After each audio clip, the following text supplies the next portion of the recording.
Horacio Convertini es periodista, es escritor. Sus novelas, sus libros han sido publicados en Argentina, México, Colombia, Estados Unidos. Obtuvo el premio Celsius por la novela de ciencia ficción en lengua hispana en la Semana Negra de Gijón. Bueno, mucho para conversar, Horacio. Gracias por estar acá. No, gracias por la invitación, Irene. Comencemos por las oscuridades. Hay una novela, Lo oscuro que hay en mí, en la que contás la historia de un muchacho de alrededor de 30 años que vive una vida así gris, anodina. Él mismo siente que su vida no es nada interesante hasta que sucede un hecho que por un lado es traumático, pero también desencadena la peripecia, que es la muerte del padre. Exacto. El protagonista, como vos bien dijiste, es alguien que es un empleado municipal con una vida muy monótona, muy oscura. Oscura en el sentido de la rutina. Es alguien que no tiene expectativas ni ambiciones. De golpe muere su padre, que es un viajante de comercio, y esa muerte va a desatar una especie de cambio brutal en su vida. ¿Por qué? Porque cuando va a desarmar la casa donde vivía su padre, un modesto departamento que el padre alquilaba, encuentra un bolso con $100.000. ¿Cómo puede tener un viajante de comercio que vende chucherías chinas en los pueblos de la provincia de Buenos Aires un ahorro de $100.000? Bueno, y después va a haber otro enigma, que es la persona que es un cliente del padre que encontró a su padre muerto dentro del auto. Le dice: mirá, en el auto encontré algo que es muy comprometedor, no me animé a llevártelo a Buenos Aires, si querés venía a buscarlo. Y a partir de ahí, esos dos enigmas, el dinero y ese objeto misterioso que estaba en el baúl del auto del padre al momento de su muerte, va a descorrer el velo de la vida invisible de su padre. Claro. Y además va a descorrer el propio velo sobre su vida. Bueno, vamos a ir a eso, pero yo me imagino que debe ser terrible para cualquier hijo pensar, bueno, que el padre, en un punto también, él pensaría que su padre era gris como él, que su padre tenía una vida, bueno, un poquito más movida porque era viajante de comercio y tenía que ir con su auto de acá para allá, y descubre esto, pero también descubre que su padre lo engañó, que es otra la vida, la del padre. Exacto, es como ir rasgando de a poquito, ¿no? Los velos con los cuales uno cubre su propia vida a los ojos de los demás.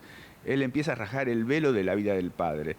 Y en ese mismo mecanismo, en esa misma operación, va a empezar a reconocerse a sí mismo, va a encontrar una historia propia que había olvidado, que no la tenía muy clara, que le había pasado delante de los ojos y no la había llegado a percibir.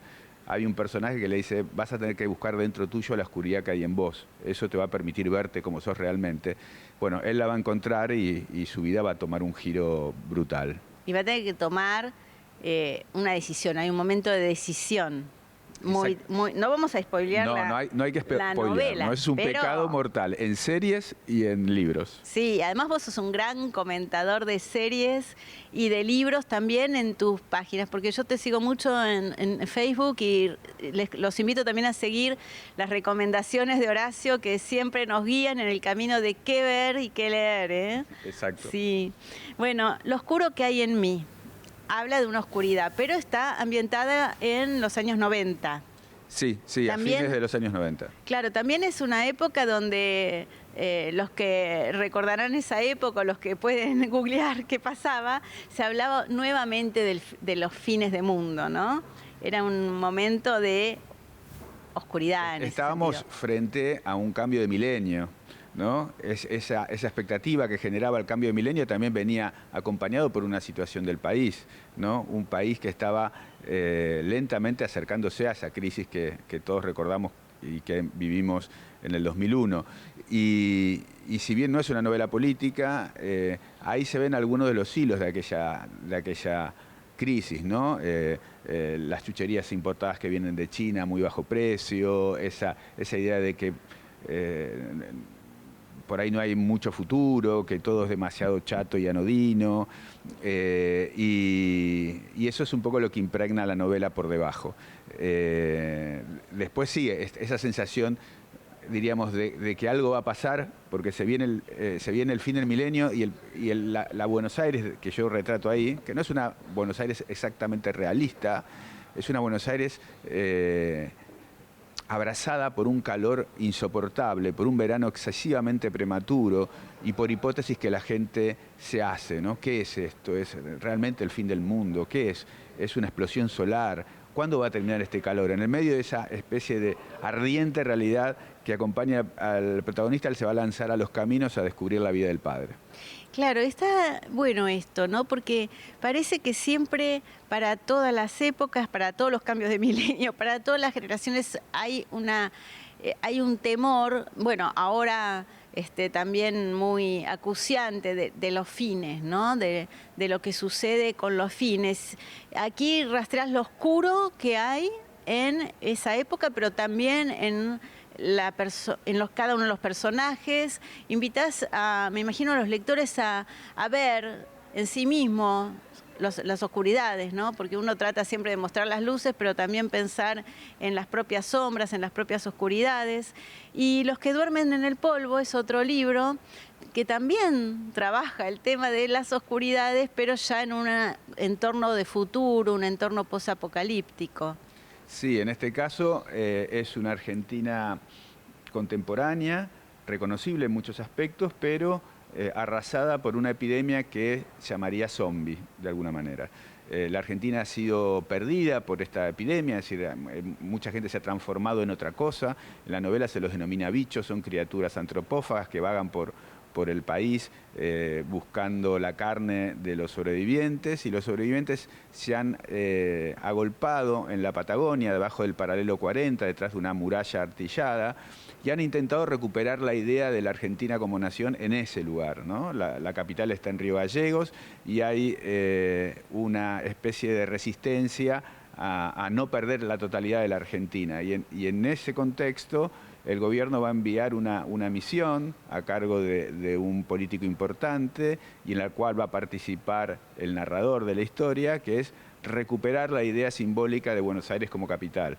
Y van a armar una especie de ciudadela militar en un barrio, que es el barrio de Pompeya, y rodeadas de estos bichos que pululan y que los rodean, pero que están mantenidos a raya por una especie de fortificación artillada y por las armas de los militares.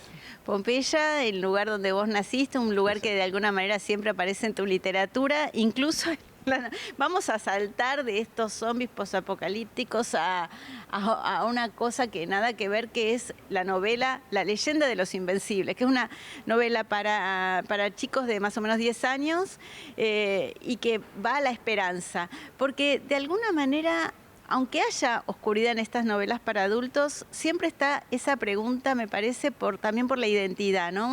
Una pregunta que yo creo que tiene mucho que ver con que haya tantos escritores argentinos en todas las épocas y ahora especialmente. Nos seguimos preocupando, incluso en ese futuro que vos recién hablabas en los que duermen por el polvo, por la identidad, ¿no? El argentino siempre se pregunta por la identidad. Sí, bueno, hay algo de eso, ¿no? En la novela, en las novelas. En Lo oscuro que hay de mí, el personaje principal lo que está tratando es de reconocerse a sí mismo y de reconocer a los que lo rodean. En la leyenda de los invencibles, esta novela infantil que acaba de salir, por ahí la cuestión es tratar de...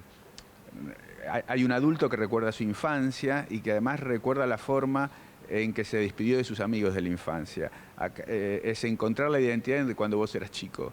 Y bueno, es una historia de amistad, es una historia de altruismo, de solidaridad, también tiene fútbol y tiene monstruos. Así que para los chicos les encanta. Hay algo en el narrador y cuando trabajás en literatura para jóvenes y para niños que vos te pones en un narrador que recuerda, un narrador que recuerda su infancia. No narrás desde el lugar, desde la infancia actual, sino de esa infancia recuperada a través de la literatura.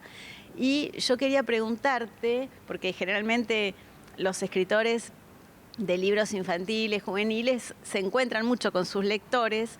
¿Qué pasa cuando los chicos escuchan acerca de esa infancia de los años 70 que no tiene nada que ver, pensamos en primera instancia, con la infancia que tienen ellos? En principio ese ejercicio de contar mis historias a partir desde un adulto que recuerda su infancia, parte de la admisión de mi parte, de la admisión de una carencia. Me costaría muchísimo poder reflejar en mis textos el habla o los consumos culturales de los chicos de hoy, ¿no? Porque un chico de hoy de 10 años tiene un acceso a determinados elementos de entretenimiento, de cultura, de lo que fuera, que yo no soy capaz de reconocer. Entonces, lo que hago es otra operación, es decir, es un adulto que cuenta, como vos bien decís, que cuenta lo que vivió cuando tenía 10 años, cuando él era niño. Y en general, cuando voy a los colegios, lo que los chicos expresan después de haber leído la novela es asombro. Es decir, en La leyenda de los invencibles cuento algo que era muy común en mi infancia, que eran los autitos de plástico a los cuales desfondábamos, le poníamos masilla y una cuchara y armábamos pistas marcadas con tiza o con ladrillo en la vereda y jugábamos carreras, ¿no? La idea de ponerle masilla y una cuchara en el fondo era para darle peso a los autitos de plástico y para tratar de darle cierta maniobrabilidad al vehículo. Bueno, los pies miran eso y dicen, ¿qué es esto? Es la madre nodriza de Star Wars, dicen, no lo pueden entender. Y cuando voy a los colegios, en general suelen representar mucho lo que leen. Entonces se me aparecen con autos como los que yo describo en la novela, o el monstruo de la novela, dibujos, pequeñas esculturas en papel maché. Incluso en algún lugar en alguna escuela han hecho hasta una representación teatral con la trama de la novela, lo cual es fantástico para mí. Yo pienso a veces que también esa manera tuya hace que, no sé, especulo, no pienso, invento, que los chicos cuando leen cómo era la infancia en otra época también pueden tener como más empatía con sus propios padres, pensar, bueno, estos también fueron niños y la infancia de ellos era distinta. Sí, y ahí hay un vínculo que se establece muy interesante entre el padre y el chico, porque según me cuentan las maestras y los maestros, el chico muchas veces recurre al padre a preguntarle, bueno, ¿y esto, el trueno naranja, vos te suena el trueno naranja? ¿Y esto qué era? Entonces ahí se produce un lindo vínculo que va más allá de la lectura escolar o la lectura individual del chico. Por ejemplo, en Ladrón de Vidas, la novela juvenil de terror, también es un adulto narrando y es un adulto que es ilustrador. Entonces, cuando narra su adolescencia, narra lo que él lee.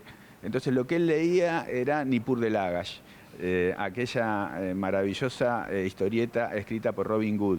Y por ahí siempre me queda la fantasía, y de la cual yo era fan, ¿no? Y por ahí me queda la fantasía de que algún chico vaya a alguna librería de viejo, estos canjes de revista que todavía existen por ahí en los barrios, y vaya y pregunte, ¿hay Nippur de Lagash? ¿Hay algo de Nippur de Lagash? Sí, y además hay un narrador que hay que decirlo. Acá te das los gustos, ¿no? Me parece, porque el niño que hay en vos, exacto, el niño que sí. hay en Horacio Convertini. El narrador es un padre que parece que se pone casi en muchos aspectos a la altura del chico y viene la madre a poner orden, ¿no? ¿Cómo Claro. son los hombres en tus novelas y cómo son las mujeres? Bueno, en general, en mis novelas para adultos, los hombres en general suelen ser bastante pusilánimes, inseguros, vulnerables, torpes, y en general grises. ¿Por qué? Porque me encanta ese tipo de personajes. Digo, me encanta hacer literatura con ese tipo de personajes. Detesto los héroes, en el sentido más absoluto del término. No me interesaría hacer la historia de un hombre brillante. Y las mujeres suelen tener la fortaleza que le falta a los hombres, suelen ser las que le marcan la cancha todo el tiempo. La esposa del protagonista de Lo oscuro que hay en mí, por ejemplo, la esposa del protagonista de Los que duermen en el polvo también, ella es la brillante de la pareja, ella es la persona académica, la que ha logrado éxitos en la carrera compartida. Los dos son periodistas, los dos han estudiado comunicación, y él se quedó siendo un burócrata de ministerio y ella se transformó en una referente en muchas cuestiones que tienen que ver con la comunicación. Bueno, y eso es lo que me gusta trabajar ese contrasentido. En La leyenda de los invencibles, en este caso, la novela infantil, la madre es la madre del presente, es la que pone orden frente a dos chicos, su esposo y el nene. Y la madre de la infancia del narrador es la que, de alguna manera, es la que le tiene que dar una mala noticia, que se van a mudar del pueblo en donde viven. y al personaje principal, a Víctor, ya casi no le queda posibilidad de que algún día su equipo, que se llama Los Invencibles, algún día gane un partido de fútbol, porque nunca ganaron nada. Con ese nombre. Con ese nombre tremendo. encima, tremendo. Con ese nombre y perder todos los partidos. Hasta ese momento donde se anuncia la mudanza y bueno, y ahí vamos a ver qué pasa en la novela. Una novela que también trae este lugar Villa Lupi, que es una manera tuya de volver a Pompeya nuevamente, ¿no? Sí, claro, claro. Yo nací y viví en una calle llamada Lupi, Abraham J. Lupi. Mi abuela, dicen a quien no conocí y dicen la tradición familiar, trabajaba de empleada doméstica en la casa justamente de los Lupi, a los que referencia la calle. Yo fui alumno de profesoras de matemática de la familia Lupi, es decir, que estoy unido por los Lupi de alguna u otra manera. El otro día se me contactó conmigo alguien de esa familia preguntándome si algo tenía que ver yo con ellos y les dije que sí, les conté mi historia respecto a la calle y a la familia y a las profesoras. Sí, lo utilizo como un pueblo ficticio que me funciona muy bien, tanto en las novelas infantiles o juveniles como en algunas historias y novelas para adultos. Por ejemplo, Villa Lupi también es el pueblo en donde sucede la trama de Ladrón de Vidas, la novela de terror. Vamos ahí, entonces vamos a tus libros de terror para chicos. ¿Por qué terror para chicos? Porque les encanta a los chicos el terror. A mí también me gustaba mucho el terror cuando era pibe y cuando era adolescente.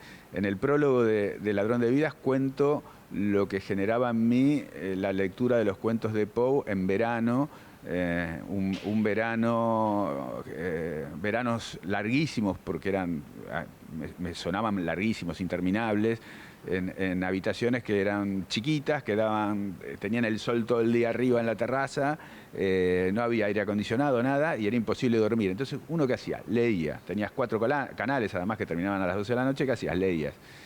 Y leer Poe a las 12 de la noche, 1 de la madrugada, era, te digo, un desafío. Después apagar la luz, había que animarse a apagar la luz. Bueno, y ahí un poco, de ese universo de Poe sale Ladrón de Vidas. Y tiene justamente un correlato que es un cuento de Poe. Sí, es El extraño caso del señor Valdemar. Tomo ese cuento y lo que hago es adaptar un poco el concepto del cuento para un relato que sucede justamente en Villa Lupi, y los protagonistas son 3 adolescentes, 3 chicos en su primera adolescencia, 2 varones y una niña. Va a aparecer los primeros amores, va a estar el bullying, va a estar ese deseo de hacerse malos, los malos del barrio, justamente para no sufrir el acoso de otros chicos que son más brutales y más crueles. Y bueno, se van a enfrentar a un personaje rarísimo, fantasmagórico, en una fiesta de pueblo, en donde sobre todo la niña va a ir en busca de una verdad que se le oculta, que es qué ha pasado con sus padres. Porque le han dicho que sus padres se fueron de viaje justo cuando ella era muy chiquita y no han vuelto jamás. Y ahí van a encontrar la respuesta y va a ser terrible. Sí, es como que en la Argentina, además de esta pregunta por la identidad que nos atraviesa siempre, que atraviesa la literatura argentina desde siempre, desde el siglo XIX por lo menos, y que cada generación viene a contarla a su manera, también está el tema de la amistad, pero hay algo que a mí me gusta rescatar, que me parece muy propio nuestro, por también todas nuestras historias, incluidas las crisis, las grietas, la política, ¿no? Pero que hay una vida cultural enorme, incluso ¿qué hace posible esto, por ejemplo? ¿Qué hace posible que en un club de fútbol los escritores vayan y hagan movidas culturales, que en los colegios los escritores vayan a leer y a comunicar con los chicos, que en los clubes para jubilados suceda lo mismo? O sea, nosotros tenemos una vida cultural que es enorme y de la que casi no nos damos cuenta que es muy original, no pasa en todas partes. Y además circula por canales que no son los canales que la gente está acostumbrada a ver, ¿no? yo agregaría las lecturas que se hacen en las cárceles, por ejemplo, ¿no? Claro. El otro día Leo Yola, aquí en la Feria del Libro, comentaba que él suele ir a las cárceles a dar talleres, a conversar con los presos. Bueno, las escuelas lo has dicho, también los clubes, y después, imagínate los talleres literarios. ¿Cuánta gente escribe? Los grupos de lectura. Los grupos de lectura. Millones de grupos de lectura. A mí me ha tocado ir a grupos de lectura y te encontrás con 10, 15 personas que han leído tu novela y te hacen devoluciones fantásticas. Y no te digo las devoluciones que te hacen los chicos. Los chicos son terribles, terribles. Te preguntan todo, quieren saber por qué tomaste determinadas decisiones argumentales y no otras. Y están seteados los chicos, sobre todo en el formato de las series. Entonces, en esa cuestión episódica. Y te preguntan siempre, ¿va a haber continuación? ¿Va a haber una segunda parte? No aceptan nunca el final. Entonces, cuando ocurre eso, lo que les propongo es que ellos me digan qué harían ellos con una segunda parte, por ejemplo, de La leyenda de los Invencibles. Y te dan ideas muy interesantes, ¿eh? Te dan ideas muy interesantes. Bueno, habría que reconocerlas si las continúas, ¿no? Esta idea me la dio fulanito. Claro, sí. ¿Y algunos de estos chicos expresa el deseo de escribir? Sí, sí. Me pasó el año pasado en el Oratorio de San Antonio, justamente, esa escuela que está vinculada a la Fundación de San Lorenzo, que había un chico que, me lo decían las maestras y los maestros, que quería escribir, hicimos 2 o 3 actividades, estaba siempre y preguntaba y me contaban que escribía, sí, claramente. Y después cuando voy a los colegios, he ido por varias de mis novelas infantiles, siempre te aparece algún chico o alguna chica que te dice, mira, yo estoy escribiendo un libro, te dice con absoluta seriedad y yo les creo, ¿eh? Claro. Y porque después te lo dicen los docentes, te van marcando quién está más interesado en el ejercicio de la escritura que los demás. Sí, hay algo ahí, hay algo. Y a uno le encanta la posibilidad de haber dejado al menos una pequeña semilla en ese chico para que siga escribiendo. ¿Y qué les recomendarías? A ver, hacenos un par de recomendaciones. Una para los chicos que quieren leer, tal vez la misma para estos chicos que quieren escribir, y alguna recomendación para los lectores y espectadores adultos. Para los chicos que quieren leer, que lean, que no tengan miedo de leer, es decir, que no piensen que tienen que leer determinadas cosas sí y determinadas cosas no. La construcción de un lector se hace por distintos caminos. La historieta, el humor de la contratapa de los diarios y los libros más formales. Incluso también se hace muchas veces, si uno va por ahí a leer el Quijote original, el que escribió Cervantes, por ahí para un chico de 10 años es demasiado abrumador. Pero por ahí hay versiones ilustradas, resumidas, que como puerta de inicio funciona. Por lo menos funcionó conmigo, ¿no? Me acuerdo que la editorial Sigmar, que todavía existe, y de hecho yo he publicado en la editorial Sigmar, tenía grandes clásicos ilustrados. Y mis viejos me lo compraban. Mis viejos tenían la superstición de que la lectura me haría mejor que ellos, ¿no? Era de una generación de argentinos que mi mamá no había terminado el primario y mi papá lo había terminado con lo justito. Entonces, esta segunda generación, sus hijos, tenían que leer y formarse y qué sé yo. Entonces, pero no sabía muy bien qué comprarme. Me acuerdo que me compraban esos libros que eran clásicos adaptados e ilustrados de Sigmar, La Ilíada y la Odisea, Corazón, etcétera, etcétera. Y yo los leía con una... No eran los originales, eran adaptaciones, pero para mí me abrieron una puerta. Y después fui a buscar otras cosas. Con lo cual hay que animarse a leer cualquier cosa. Y segundo, yo lo que le digo a los chicos en el colegio es, cuando vos te metés a leer una novela, es probable que te diviertas tanto como cuando te pones a jugar un videojuego. Lo mismo le digo a los chicos que quieren escribir. Con una diferencia, escribir es mucho más divertido que un videojuego, porque el videojuego te pone los límites de estructura que ha impuesto el creador de ese videojuego, los límites fácticos del movimiento, de las imágenes, del argumento, porque los videojuegos tienen una narrativa. De hecho, hay videojuegos que dan origen a series, por ejemplo, o videojuegos que dan origen a sagas literarias. Ahora, cuando vos escribís, vos inventás todo. Vos, en alguna En algún momento tenés la capacidad de, como Dios, de crear lo que vos quieras. Y ahí no tiene límite. Por eso les digo que es absolutamente más divertido que jugar un videojuego. Algunos parecen entusiasmarse con esa idea. Con que algunos se entusiasmen, yo ya estoy hecho. Podés abrir todas las puertas. Absolutamente. En un videojuego capaz hay una puerta que está cerrada y no puedes pasar. Claro, hay si niveles. sos escritor, vos abrís la puerta. Sí, aunque sea las patadas. Hacés la puerta. Después vas a refinar, claro, hacés la puerta. Sí. O atravesás la pared aunque no haya puerta si sos escritor. Después lo vas a refinar, pero al principio es eso. Y para los adultos que quieren escribir, básicamente que lean. Leyendo, insisto también, cualquier cosa, sin reparo, de género ni de autor. No hay que leer necesariamente a Borges de arranque. Hay que leer lo que uno quiere y desea leer y después ir preguntando, acercándose. Yo, por ejemplo, me acuerdo que una vez a un corrector de una revista donde yo trabajaba, que era fanático de Borges, le dije, Alberto Iriart se llama, y lo recuerdo siempre con mucho cariño. Digo, Alberto, no le puedo entrar a Borges. No le puedo entrar a Borges, ¿qué hago? Y él me agarró, me trajo las obras completas y me dijo, bueno, mirá, empecé por acá, seguí por acá. Me dio una especie de GPS de cómo entrarle y le entré. Y me encantó. Claro, es que también los amigos, Horacio, volvemos a lo mismo, los amigos también ayudan, incluso nos guían en las lecturas. Claramente. Muchas gracias, Horacio, por este encuentro. Y bueno, los invitamos a todos a esta literatura que, como vimos, abarca una cantidad de temas y de épocas increíble.